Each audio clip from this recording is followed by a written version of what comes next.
Hello friends, સ્વાગત છે તમારું અર્ચના કિચનમાં। આજે આપણે બનાવીશું ડ્રાય કોબીનું મંચુરિયન। જો તમને લારીનું કે રેસ્ટોરન્ટનું મંચુરિયન ખાવાનું મન થાય તો તમે ઘરે જ એકદમ લારી જેવું ટેસ્ટી મંચુરિયન બનાવી શકો છો। તો આજે આપણે એકદમ લારી જેવું ટેસ્ટી મંચુરિયન બનાવીશું। તો એના માટે મેં અહીંયા એક નાની સાઇઝની કોબીજ લીધી છે। તમે તમારી જરૂરિયાત પ્રમાણે કોબીજ લઈ શકો છો। તો અહીં મેં કોબીજનો હાર્ડ ભાગ, જે ઉપરનો ભાગ હોય, તે મેં કાઢી લીધો છે। તો હવે આપણે કોબીજના આ રીતે મીડિયમ એવા ટુકડા કરી લઈશું। અહીંયા જો તમારે કોબીજને ખમણીને લેવી હોય તો એ રીતે પણ લઈ શકો છો। તો હવે કોબીજને નાની ખમણવા માટે મેં અહીં ચોપર લીધું છે અને એમાં આપણે કટ કરેલી કોબીજ ઉમેરી દઈશું અને એકદમ ઝીણી ખમણી કરી લઈશું। તમે ફૂડ પ્રોસેસરમાં પણ આ રીતની કોબીજને નાની એવી ખમણી શકો છો। તો આ રીતે આપણે કોબીજને એક બાઉલમાં લઈ લઈશું। તો આ રીતે મેં બધી જ કોબીજને ખમણી લીધી છે। તો કોબી તૈયાર થઈ ગઈ છે। તો હવે આપણે એમાં એક મોટી ચમચી જેટલું મીઠું ઉમેરી દઈશું। મીઠું નાખતા પહેલાં મેં આમાંથી એક નાની વાટકી જેટલી કોબીજ લઈ લીધી છે, જેને આપણે વઘારમાં વાપરીશું। હવે મીઠું એડ કરીને આપણે સારી રીતે મિક્સ કરી લઈશું, એટલે થોડી જ વારમાં કોબીજમાંથી પાણી નીકળશે। એમાંથી જ આપણે આ મંચુરિયનનો લોટ બાંધવાનો છે। થોડી વાર પછી એમાં આપણે એક ડુંગળીને ઝીણી કાપીને ઉમેરી દઈશું। સાથે સાથે 4 થી 5 ટેબલ સ્પૂન જેટલા લીલી ડુંગળીના પાન, 1 ટેબલ સ્પૂન જેટલી આદુ મરચાંની પેસ્ટ, 3 થી 4 લસણની કરીને આ રીતે ઝીણી ચોપ કરીને ઉમેરી દઈશું। સાથે 2 ટેબલ સ્પૂન જેટલો ડાર્ક સોયા સોસ ઉમેરી દઈશું। 1 ટેબલ સ્પૂન જેટલો રેડ ચીલી સોસ। જો તમારી પાસે ચીલી સોસ ન હોય તો થોડી આદુ મરચાંની પેસ્ટ વધારે ઉમેરી શકો છો। અને હવે તેમાં 1 થી 2 ટેબલ સ્પૂન જેટલો ટામેટો કેચઅપ ઉમેરી દેવાનો છે। સાથે 1 ટીસ્પૂન જેટલો મરી પાવડર ઉમેરી દઈશું।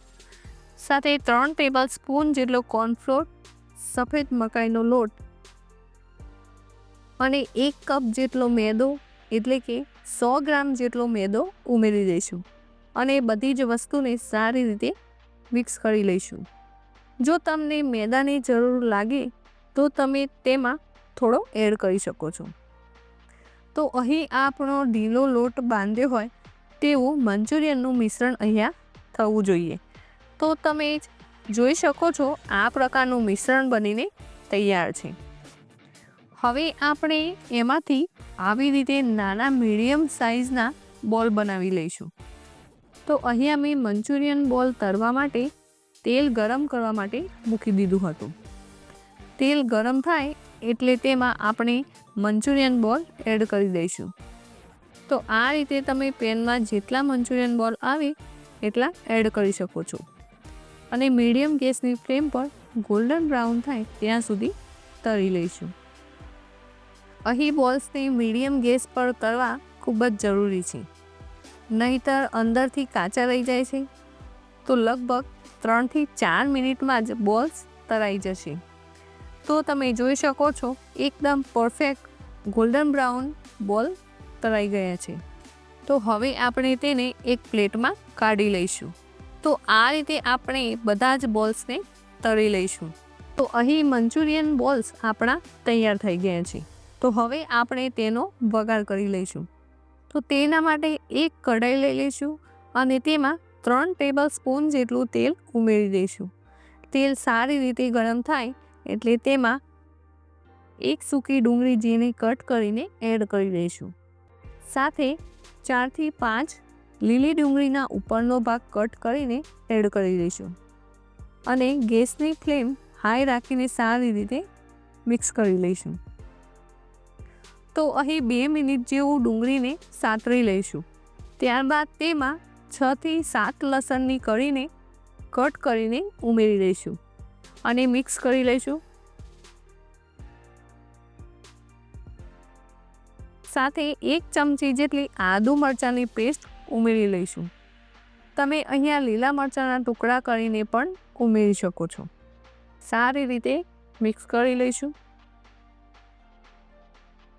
1 મિનિટ જેટલો સમય થાય એટલે તેમાં એક નાનું કેપ્સિકમ ઝીણું કાપેલું ઉમેરી દઈશું અને ડુંગળી સાથે મિક્સ કરી સાતળી લઈશું. સાથે 1 વાટકી ઝીણી કાપેલી કોબી, આપણે જે બોલ બનાવતી વખતે થોડી કોબીજ કાઢી લીધી હતી તે ઉમેરી દઈશું અને બધી જ વસ્તુને એકદમ સારી રીતે મિક્સ કરી લઈશું. અહીં આપણે બધી જ વસ્તુને મીડિયમ ગેસની ફ્લેમ પર 2 મિનિટ માટે સાતળી લઈશું. તો લગભગ 2 થી 3 મિનિટ જેટલો સમય થઈ ગયો છે. તો હવે તેમાં 2 ટેબલ સ્પૂન જેટલો ડાર્ક સોયા સોસ એડ કરી દઈશું. 1 નાની ચમચી જેટલો ચીલી સોસ, જો ન હોય તો સ્કીપ પણ કરી શકો છો, અને 2 ટેબલ સ્પૂન જેટલો ટામેટો કેચઅપ ઉમેરીશું અને બધી જ વસ્તુને સારી રીતે મિક્સ કરી લઈશું.